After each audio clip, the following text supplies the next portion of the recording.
What's up, guys? I'm Hilo from New Leaf Studios, and welcome to Watch Me Whip Part 1, The Sketch. Alright, so it's always fun, or I'm finding it's really fun to see the process of me kind of thinking through some of these drawings. And this is a pretty clear one right here, is that this is the pencil sketch, and I was really confident with the pencil sketch when I went in. And then as I was, re-rendering it or resketching it digitally, I was like, yeah, I don't know if this pose is gonna work out. So, seeing me go through the process of kind of working through that idea or wanting to change, kind of midway through, I think it's just interesting to go back in and see now, and doing these commentary and stuff like that. It kind of helps to do that. So yeah, I decided I want to change the perspective a little bit, and for some reason that was the pose that I really enjoyed. So that's what I decided to go with. So I changed up my whole perspective on that one, and this is kind of where I landed for a final sketch anyway. So yeah, it's really interesting, especially this character. Like, this is the first kind of like hero character we've done, is to draw this in your own style. So it's interesting to kind of have something from our realm of comic book and storytelling be a draw this in your own style topic. So that was really fun in itself, and then being able to take someone else's really stylized work and transform it into something that we do, that was pretty cool. So moving into the line work now. This one was pretty simple. I stuck to the line work. I'm sorry, the sketch pretty closely, and really I was just trying to either delete or add any details that would kind of support the perspective, and I changed the shoe size there and stuff like that. So, or the foot size, I changed the hand size there. So just noticing little things with either the proportion or perspective that maybe needed some adjustments. And I'm doing that now. So there wasn't a tremendous amount of changes, though. I think the eyes were probably one of the things that I sat on the most in terms of like making them a certain way. I wanted to give a feeling of like he has confidence, but he's not necessarily cocky, and I didn't want to force him too far to the cocky side, so that way he kind of actually looks more like a villain character. So he's a kind of relaxed hero, very confident in himself, doesn't take the job extremely serious. That's the kind of vibe that I got from the character design. So that was actually a pretty interesting challenge as well, to have that balance of creating confidence but not cockiness. So that was cool. Yeah, wrapping up the line work, I think, here pretty soon now. Just drawing in these the powers that he has. That was kind of an interesting thing to land on too, because I was like, where do I go with? I didn't have a background, so I don't know how he's fitting into the background yet. So that was kind of the main focus there, and moving into the color stage. So most of these draw this in your own styles, they have their own color scheme and palette, and I do like to stick to those pretty closely. The only time I would go off of it is just when I feel like I wanted to see maybe some variants of the color, and not saying that my palette is better, but it's just more or less like I kind of wanted to experiment with that aspect of seeing this color as opposed to this color matchup. And in this case, I stayed pretty close to the reference. I didn't use the exact colors, but I did stay really close to the reference material, and I used it in the same patterning as he used for his character. This character, I know I've seen, is actually kind of changed a couple times in terms of his design, so I went with one specifically that was more prevalent towards the time that I was collecting images for this. Some of these draw this in your own styles, they're a little bit late in terms of the span of maybe a contest or when they put them out. But I decided to take them on as a challenge, just regardless of if there's a prize or a deadline or anything like that. I just thought it was a nice exercise to do, and connect and network with people on the Instagram community. So that's really the purpose behind this. It's not necessarily to win a contest or to be involved in those contests.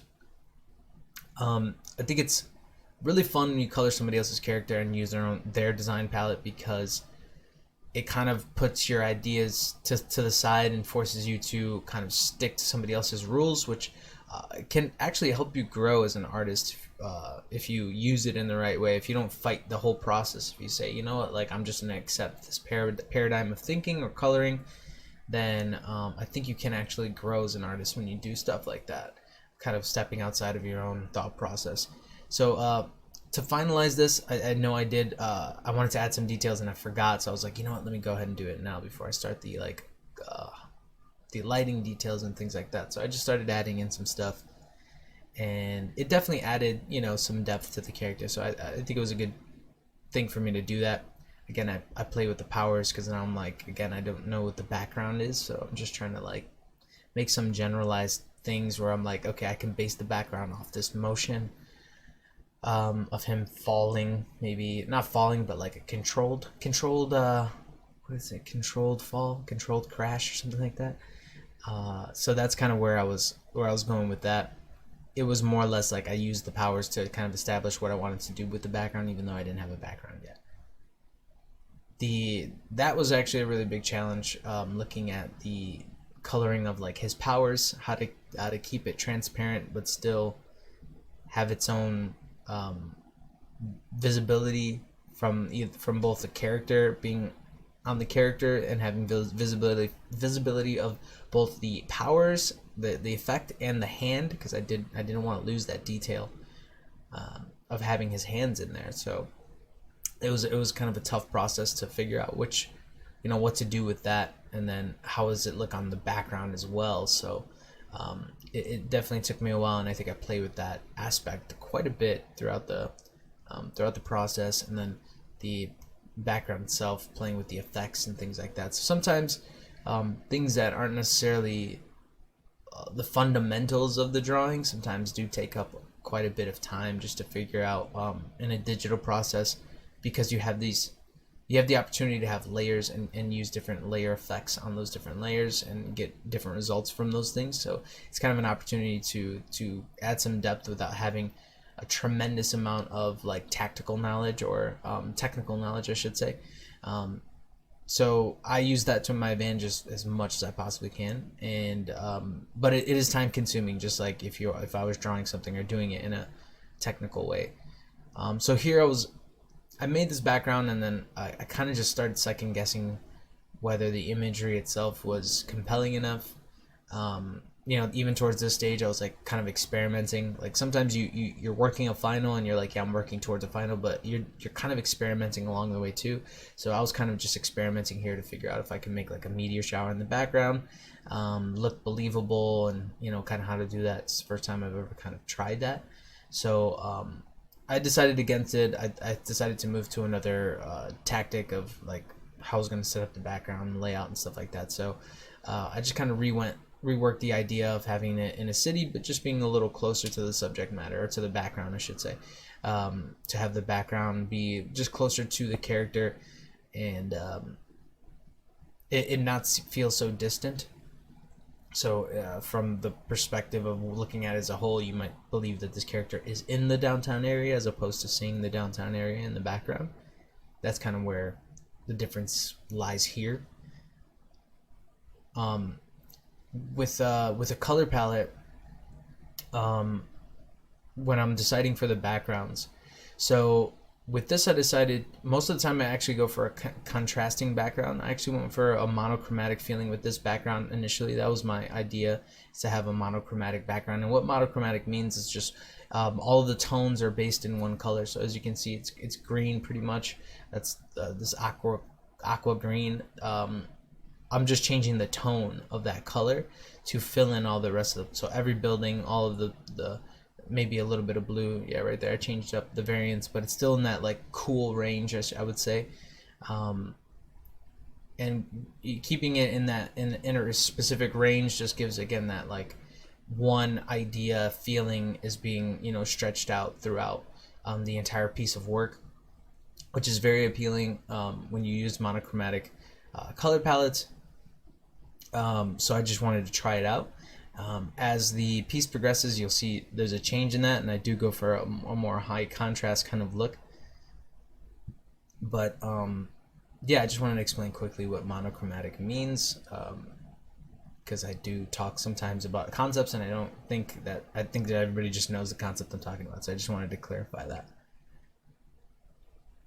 So yeah, I did do the meters in the background, but just not to really overdrawn means. I just kind of did it a lot more subtly. And then yeah, moving into the lighting finally from the background, because I think the lighting aspect for me was just really kind of simplified, because he has two really strong light sources right there in front of him in either side of the hands, or either side of him in his hands. So it was more about just finding where the shadow would be because of those two light sources, and then there wasn't a huge, there wasn't a lot of room for shadows because the light sources are so close. So you'd have really dramatic, like, light to dark ratios, but there wouldn't be a lot of shadow falling onto the body, because of the perspective that I'm in. Being that the light source is in the foreground, and we're, as a viewer, we're in the foreground. So the shadow would obviously be on the back of the character, or more towards the back of the character, and then these little creases and stuff like that, where it would be very high contrast. So yeah, the lighting aspect, like I said, was fairly simple.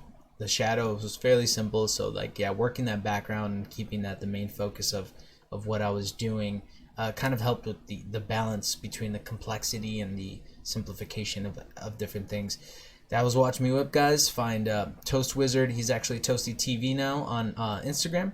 You can follow all of our links on our link tree to find all of our awesome stuff.